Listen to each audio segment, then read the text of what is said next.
মদিনার বাজার দিয়ে নবীজি যাচ্ছেন, নবীজির একটা ওট পছন্দ হয়েছে। তো নবী ওটের মালিকের কাছে গিয়ে জিজ্ঞেস করলেন, ভাইয়া এই ওটটার দাম কত? ওই দামাদামি হলো, নবী সে দামে কিনতে রাজি হলেন, কিন্তু নবীর কাছে তখন অর্থ ছিল না। তখন নবীজি ওনাকে বললেন, আপনি আমাকে ওটটা দেন, আমি এখন গিয়ে আপনার সেই প্রাপ্যটা পাঠিয়ে দিচ্ছি। ওটের মালিক ওনাকে ওটটা দিয়ে দিলেন। আশেপাশে যারা ওটের মালিক ছিল সবাই জিজ্ঞেস করতেছে, এই পাগলা, তুমি কি যাকে ওট দিয়েছো তাকে চিনো? বলে যে না। নাম জানো? বলে যে না। পরিচয় জানো? বলে যে না। ঠিকানা জানো? না। তো তুমি যে ওটটা দিয়ে দিলা, উনি যদি ওটের টাকাটা না ফাটায় তখন তো তুমি লসের মধ্যে চলে যাবা। সে ওটের মালিক বলে, এত সুন্দর নুরানি চেহারাওয়ালা কখনো বাটপার হতে পারে না, কখনো চিটার হতে পারে না, কখনো মিথ্যুক হতে পারে না।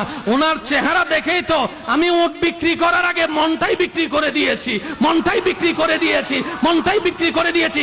তোমরা যাই বলো, আমার মন বলে উনি আসবেই আসবে, টাকাটা পাঠাবেই পাঠাবে।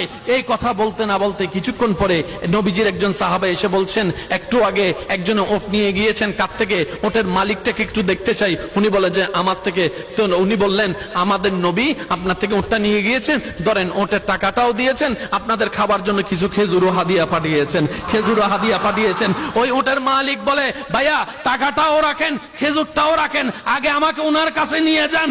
আমি উট বিক্রি করি নাই, আমার দিলটাই বিক্রি করে দিয়েছি। ওনার চেহারা মোবারক দেখে আমার মনটাই পাল্টাই গিয়েছে। আমি কালিমা পড়ে মুসলমান হয়ে যেতে রাজি আছি। সুবহানাল্লাহ।